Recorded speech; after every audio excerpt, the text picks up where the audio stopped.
deuxième chronique Corona Plus, donc je laisse la parole à Laurent Mucchielli, donc, qui est sociologue et chercheur, et qui va nous parler du confinement. Eh bien écoutez, oui, c'est pour dire un petit mot de la tribune que nous avons publiée avec 300 collègues universitaires, chercheurs, professionnels de santé, principalement des médecins, principalement des généralistes, et puis également des enseignants, des artistes. Voilà, une tribune qu'on a publiée sur le site de l'Humanité hier, qui est reprise sur mon blog de Mediapart aujourd'hui, et dont le message fondamental est très simple, hein, c'est le message qui consiste à dire les mesures de confinement sont un remède qui est pire que le mal. Voilà, ça c'est vraiment le message fondamental que nous voulons faire passer. Si je le détaille un petit peu, je dirais les choses suivantes. D'abord, il n'est pas prouvé scientifiquement que les mesures de confinement ont un impact significatif sur la dynamique des épidémies. Voilà, faut le savoir. Alors, c'est affirmé par un certain nombre de membres, en particulier du Conseil scientifique, donc les gens qui conseillent le gouvernement et le président de la République. C'est leur opinion, c'est leur credo, c'est l'hypothèse qu'ils ont faite dès le début et qu'ils veulent pas démentir, évidemment. Mais la réalité des recherches qui commencent à s'accumuler dans la littérature scientifique, il y en a désormais 4 ou 5, il y en a principalement, donc, elles sont quasiment toutes en anglais, dans des revues scientifiques anglophones, toutes convergent vers ce même constat. Il n'y a pas d'impact significatif des mesures de confinement sur la dynamique des épidémies, qui fondamentalement est mu par d'autres facteurs. Voilà. Donc, ça n'est pas en soi aussi efficace que le prétendent les autorités, et 2, en fait, ça a des conséquences qui sont plus que délétères, des conséquences qui sont extrêmement graves. Ces conséquences, elles sont à la fois, il faut bien voir qu'elles sont à la fois matérielles et immatérielles, matérielles et psychologiques, si on veut, hein, d'un point de vue donc matériel. Ce sont d'abord des conséquences économiques et sociales en termes de faillite, en termes de chômage, en termes de pauvreté, en termes de creusement des inégalités. Hein, tout ce qui se joue aujourd'hui à l'école et les écarts qui se creusent aujourd'hui à l'école, ce sont en plus des inégalités pour le futur, hein, qui vont marquer une partie des gens tout au long de leur vie. Donc c'est même pas uniquement le présent, c'est le futur lui-même qui est impacté par ça. Ce sont par ailleurs au plan économique, il faut quand même rappeler à tout le monde que les milliards d'euros qu'on sort du chapeau pour colmater toutes les brèches de la gestion de la pandémie depuis maintenant 1 an, ont considérablement endetté notre pays et que les générations futures vont supporter ça aussi, hein, le prix de la dette. Et quand on nous dira dans 10 ans, dans 20 ans, mon Dieu, regardez, il faut réduire la dépense publique, il faut réduire la dette, etc., les gens le paieront à ce moment-là, nos enfants le paieront à ce moment-là aussi. Voilà. Bon. Et puis par ailleurs, il y a l'aspect psychologique qui nous semble tout à fait fondamental, sur lequel s'accumulent aujourd'hui beaucoup de données. Malheureusement, je veux le dire solennellement, le gouvernement ne cherche pas à l'évaluer systématiquement. C'est une erreur profonde. C'est même sur un plan moral quelque chose qui est extrêmement critiquable. Il n'est juste pas normal, hein, de faire comme si les mesures de confinement n'étaient qu'une petite contrainte, au fond, voilà, oh, vous devez rentrer plus tard, vous sortez moins, enfin, comme si c'était des contraintes purement matérielles. C'est totalement faux. Ce sont des choses qui impactent très profondément la vie de beaucoup d'entre nous. Hein, alors, je sais qu'il y a un fantasme bourgeois du télétravail et du petit footing en sortant 1 heure autour de chez soi. Oui, sauf que l'immense majorité des Français, ça ne correspond pas à cette petite partie des classes moyennes supérieures ou qui effectivement peut faire du télétravail, à des enfants qui ont leur ordinateur, leur chambre, se connectent au collège, au lycée, font leurs devoirs en ligne, et puis on sort faire un petit footing et on se fait livrer de la nourriture toute prête. Voilà, ça correspond à une toute petite partie de la réalité de la vie des Français. L'immense majorité des gens ne vit pas du tout comme ça, hein, et prend ces mesures de confinement de manière beaucoup plus ravageuse, parce que ça les prive d'emploi, on vient de le dire, ça les rend plus pauvres, etc. Mais ça a aussi des impacts donc psychologiques, hein, en termes d'une espèce de dépression, hein, qui est quelque chose de collectif et qui évidemment touche plus particulièrement les personnes les plus fragiles.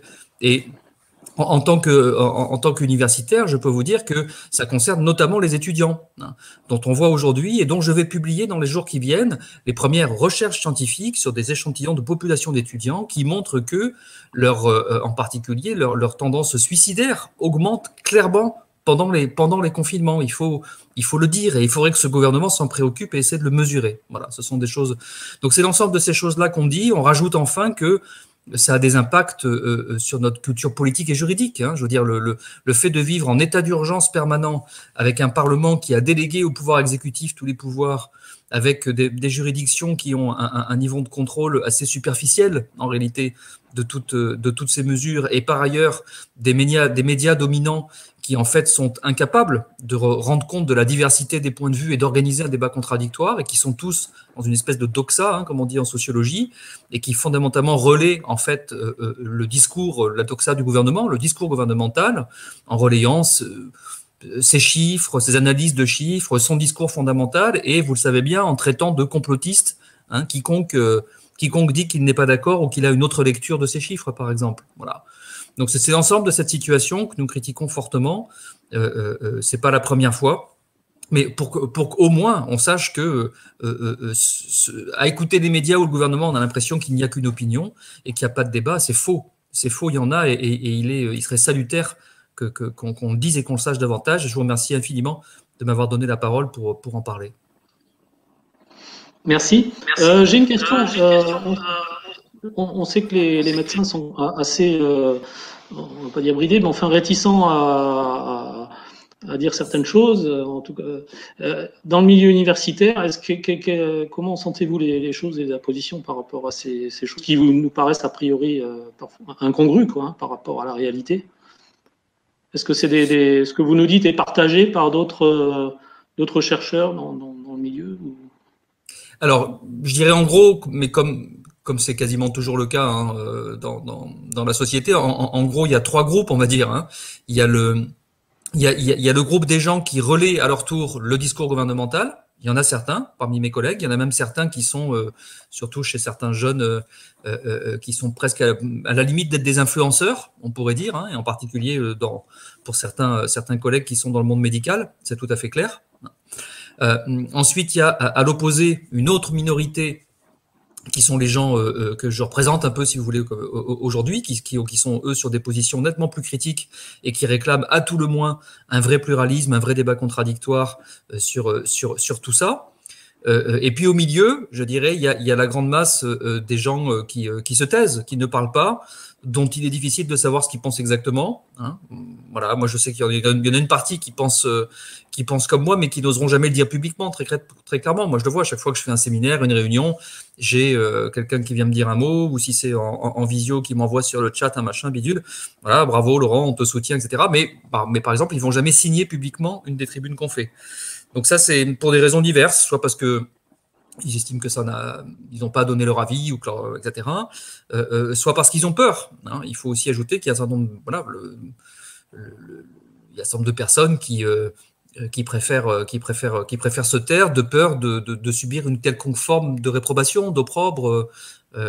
Voilà, à partir du moment où il y a un discours, encore une fois, dominant, majoritaire, qui dénigre tous ses opposants, qui les renvoie dans une espèce de nébuleuse complotiste pour les décrédibiliser, au fond. Hein. À partir du moment où on est dans cette situation, il y a beaucoup de gens qui se taisent juste par peur de ça, en réalité. Ils sont victimes de cette forme de menace. Alors, dans le milieu universitaire, c'est d'autant plus idiot, si je puis dire, que par ailleurs, nous avons, de par la loi, une très grande liberté d'expression. Ce qui n'est pas le cas des médecins que vous évoquiez au début de votre question, qui, eux, par contre, on le voit bien, sont régulièrement convoqués par les ordres départementaux,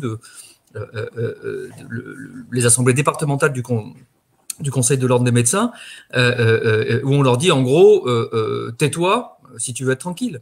Voilà. Ou sinon, tu t'exposes à des sanctions. C'est arrivé à plusieurs médecins que j'ai interviewés, puisque mon enquête consiste notamment à interviewer des médecins depuis très longtemps. Un certain nombre d'entre eux ont été clairement convoqués parce qu'ils avaient répondu à des journalistes dans la presse locale, quoi. Voilà. D'accord, très bien.